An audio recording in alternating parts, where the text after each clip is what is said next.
As Sue has said, the theme of this year's LGBT History Month is religion, belief, and philosophy. So I thought I'd start off with a provocative assertion, you would expect nothing less from me, that organized religion is the single greatest global threat to human rights.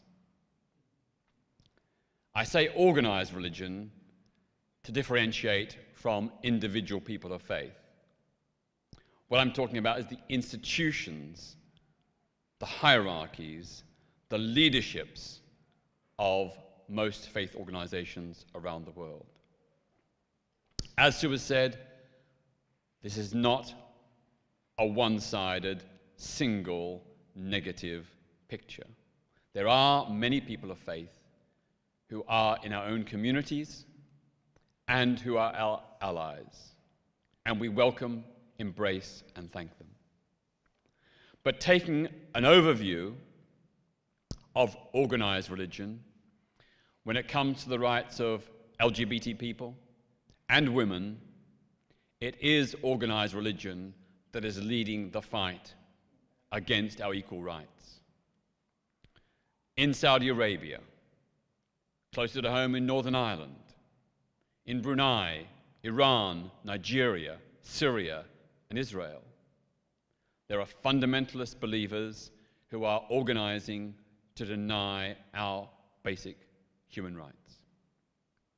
In Russia, we all know about the anti-gay law enacted by the Putin regime in 2013.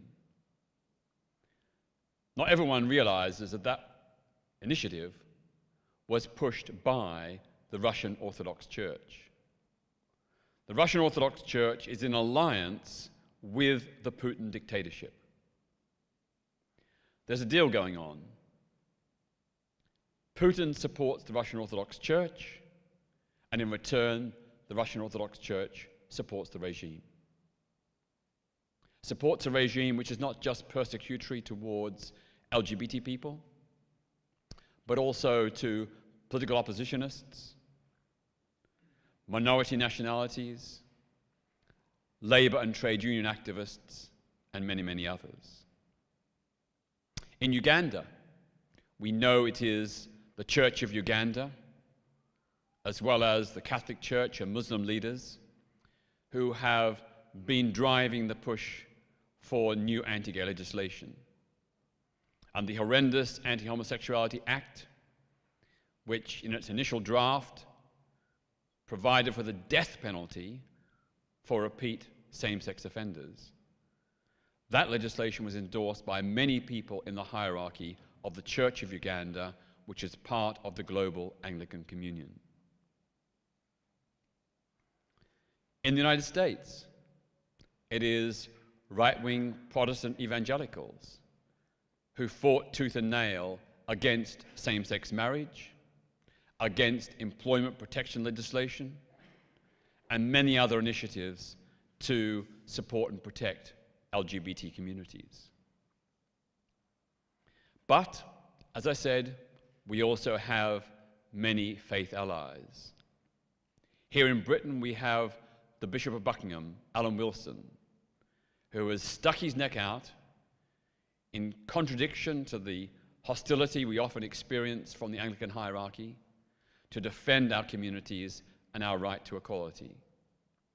His voice, his witness for our rights and freedoms is an amazing thing. He has gone the extra mile to support us as a bishop of the Church of England. In Scotland, they had the great Richard Holloway, the leader of the Episcopal Church, who way back when it was not fashionable or popular, championed LGBT rights in Scotland, in Britain, and throughout the world. In Africa, we have the great anti-apartheid icon, Archbishop Desmond Tutu, who has said that racism and homophobia are two sides of similar prejudice. In fact, he has compared homophobia to racism. He said he did not fight for a free, non-racial South Africa, to allow any South African citizen to suffer oppression or discrimination. And he has made an extraordinary series of interventions to support LGBT rights in a continent where so many religious leaders are so implacably hostile. In Uganda, we have the immense courage of Bishop Christopher Senyonjo, formerly a bishop of the Church of Uganda, part of the Global Anglican Communion. He has spoken out for many years in defense of LGBT people. He set up a safe house for LGBT people fleeing mob violence and state persecution. And as a consequence, he was hounded out of the Church of Uganda. They even took away his pension. He's in his 80s. He's got no pension because the Church of Uganda penalized him for defending our communities by forcing him out of the church and then even taking away his pension. He knew the risks he was taking, but he took a stand because he believed it was the right thing to do. A man of enormous moral stature, little known outside of Uganda, but a man we can all look up to, a great heterosexual ally who has stood with us and suffered himself personally, not just excommunication from the church, not just the denial of his pension, but hate mail, death threats, and so on.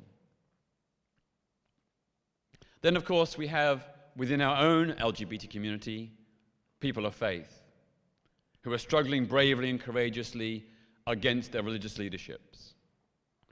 We've got the lesbian and gay Christian movement, Changing Attitude, Quest, Rainbow Jews, and Imam, the LGBT Muslim group.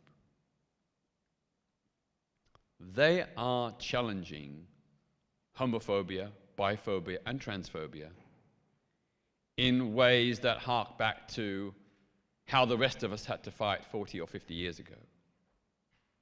They do have allies. You know, the religious bodies are not exclusively and entirely anti-LGBT, but they are fighting a much more difficult battle against much deeper entrenched views.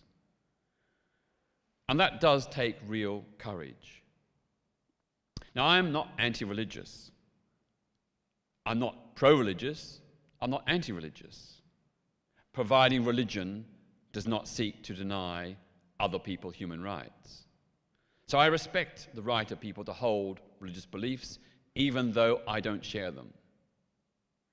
I believe that a scientific, rational understanding of the world is a better way to understand who we are, where we've come from, and how to make things right.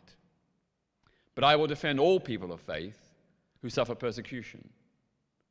That is why I defend persecuted Christians in Pakistan and Saudi Arabia, persecuted Sunni Muslims in Iran, persecuted Shia Muslims in Saudi Arabia, persecuted Hindus in Pakistan, persecuted Muslims in India. To me, all discrimination, whether it's by religion or any other system of ideology, needs to be resisted. The victims need to be defended. I do not let my atheism and humanism lead me to ignore the suffering of people of faith. I just wish that some of them would reciprocate the solidarity.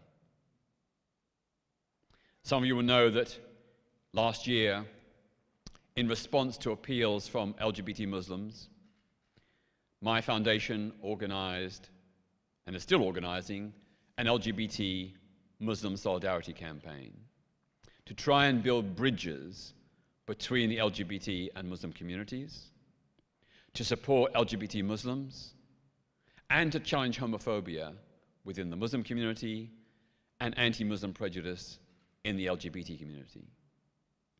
This is an olive branch to the Muslim community around the core principle that although anti-Muslim prejudice and anti-LGBT prejudice are different, they both embody prejudice, discrimination, harassment, and hate crime.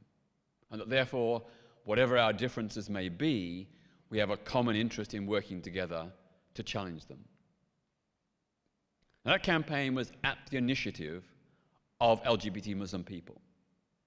They came to us and said, why does the LGBT community do so much for all kinds of causes and sub-communities, but so little to support LGBT Muslims?